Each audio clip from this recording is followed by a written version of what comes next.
Let's talk. So today I want to talk about Aaron, my 600-pound life, season 7, episode 12. So let's start with Aaron. This was a good one, y'all. This was a good one. Y'all know after last week, I was like, we need a good one. And it did not disappoint. So Aaron, 30-year-old male. He lives at home with his elderly father, who we are going to talk about later. And story starts just like every episode of 600 Pound does. He gets out of bed, goes to take a shower, get himself bathed, put his clothes on. And this is where I first knew I liked Aaron. I'm like, okay, I'm watching you, Aaron. I got you. He like, nobody is going to come in this bathroom and wipe me. Nobody is going to come in this bathroom and wash me up. He already had that in his mind that was his non-negotiables. Nobody was going to have to do that for him. So that was the first thing. I'm like, okay, he got some fight in him already. So it started, then it goes and tell you about his history, his background, like every episode does. He was raised in a house with his mom and his dad. I believe he had 2 sisters. He was the only boy, and his dad was in the military and didn't play about discipline. So his father was kind of hard on him growing up and put more demands and expectations on him, which Aaron really could not ever get with. So Aaron ran to food as a young age. I think he said at like 6 years old, he started using food to comfort him. And I believe by age 8, he was like 200 pounds. And his parents tried, to do certain things to try to cut the food down. But it seemed like the more they tried, the bigger that he kind of got. Now, the sad thing, too, about Aaron's story was you could tell that he was bullied a lot. He talked about it as well, but you could tell he was really bullied and really picked on, and that had a great impact in his life. So he was heavy, heavy child, heavy in high school. I think even one time he said he had a physical altercation with some kids, and, he never reported it. Nobody really found out about that. But he finally dropped out of school, I believe he said at age 15, and he was like 400 pounds, if I'm remembering correctly. And then he started working at fast food restaurants. And that wasn't a great idea, not a great choice. And so he started working at fast food restaurants, and by the age of 18, I believe he said he was over 500 pounds. Now, he's working for a little bit, but then after a while, he's gaining weight and he just cannot keep up with the job. But in the meantime, his parents are suffering with obesity as well. His mom was over 300 pounds. His dad was over 400 pounds at the time. And, they really needed his help at home. So he came back home, moved in, became like a personal care assistant, and actually helped take care of them as his profession. So he said that wasn't really too good either because he didn't do a lot of moving around. He had a lot of time to sit, and he was at the house so he could eat. So he picked up some weight there, but then things really got tragic for Aaron. When he was 27, his mom died. And his mom, it seemed like she was really his best friend. This came out in therapy. It seemed like she really was his best friend. She was his support person. She was kind of the one that he could go to. I mean, nobody wants to lose their mom. So it was very tragic for him. He actually witnessed her passing. So it was very traumatic. So he just continued to go to food and gain even more weight. So let's get the story back going. So one of his sisters, this is what I was going to talk about. And I'm actually making a video about why people watch 600 Pound Life and all of that. But I want to talk about, because his sister had said something to him that stuck with him even as an adult. His sister told him, they were watching TV and it was a man kissing a woman. It was like, you'll never experience that. And that stuck out with him to this day because that never happened and it always was in his mind. And that's not one of the reasons why I watched the show, but I would say that's one of the effects of watching the show is you can be sensitive to more things than what people actually go through. And I actually use that as teaching moments with my kids. We talk about bullying, we talk about talking about people, and check out that video. It should be uploaded probably the same time this one is. Anyway, so his sister said that to him, and that was he remembered it to this day. So his sister decided she would take him to go see Dr. Now, which they live like 2.5, 3 hours away. So they got there, no problems. They get to Dr. Now's office. Aaron is 719 pounds. Dr. Now's like, hey, Aaron, what have you been doing? What's up, bro? And Aaron's like, well, I eat a lot. I use food to cope pretty much. I'm an emotional eater. I eat. And Dr. Now is like, almost like prying him like, no, you got to tell me more. Like, how are you 719 pounds? But in my opinion, it seemed like Aaron, I mean, he watched the show. He like, you don't want no excuses, Dr. Now, what you want me to tell you? So he's like, I eat. Dr. Now's like, okay, whatever. 1,200 calories, low carb, high protein. I want to see you in 2 months and you need to lose 120 pounds. I'm like, Dr. Now is just really getting ridiculous. Like now he just coming up with these numbers. But you know what? The more people succeed and the more people that are able to reach these goals lets us know what the human body is actually capable of doing. It's almost hard to conceive that the human body is capable of doing that. But Dr. Now is like, you got 2 months to lose 120 pounds.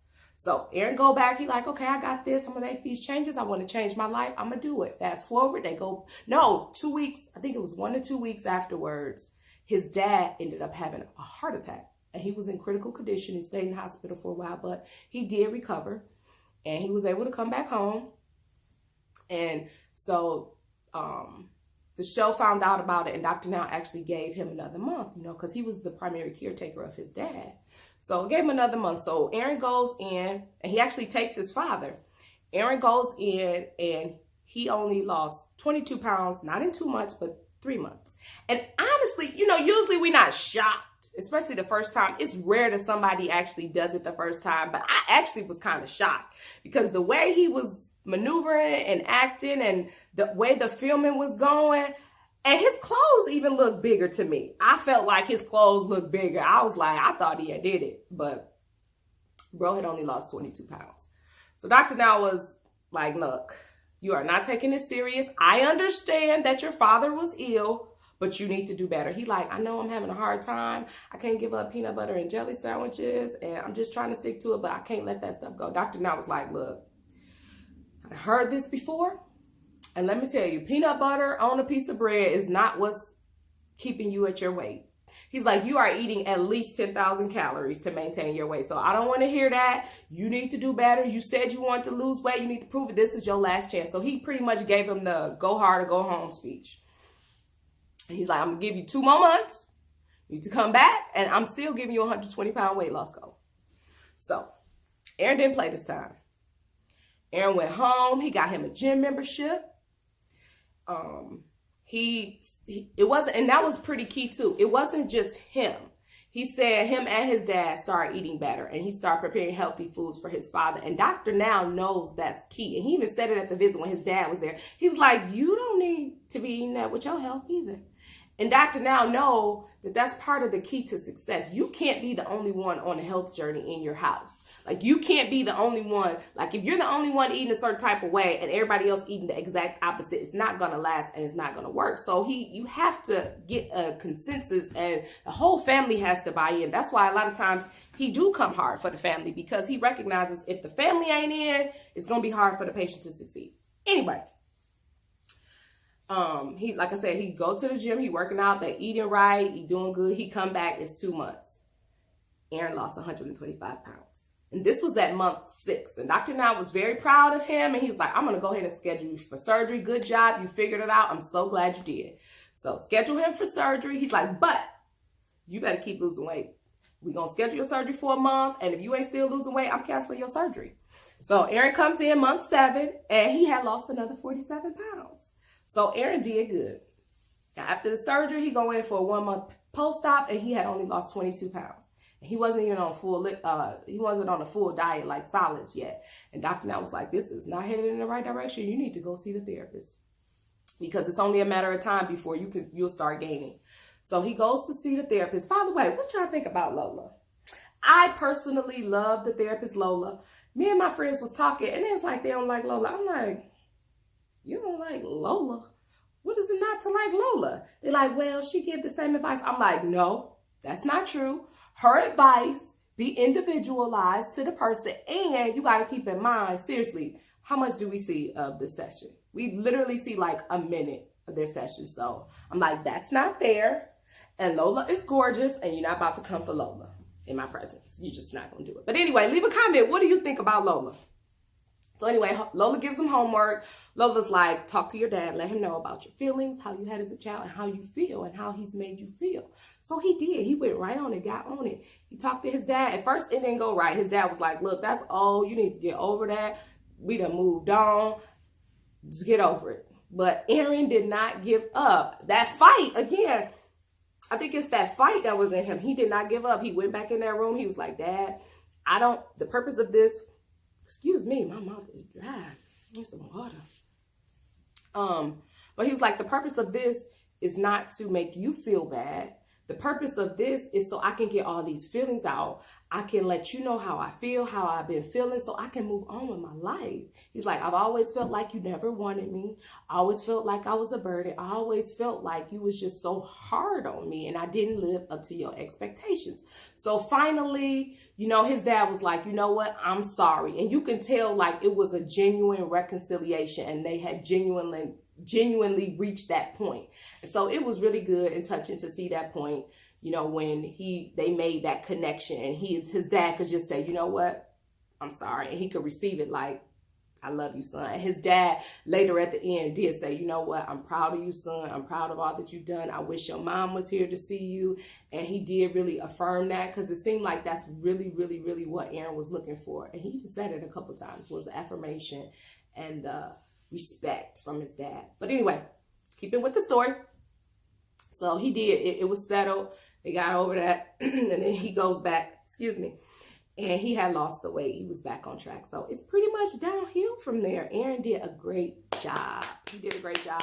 And it was a great episode. Very inspiring, very touching. I think this was a great of why the show is successful. And I think of why people still watch the show is because of people like Aaron. We love to see, people go from a bad situation to a good situation. So I'm very sure we'll see Aaron again. We'll definitely, hopefully see him in Where Are They Now. I wish him and hope him the best. I know he had talked about being more active and being a more active role in his nephew's life. And at the end, they did show him doing that. So that was good. So thank y'all for watching. That's really all I got to say. I'm out of here.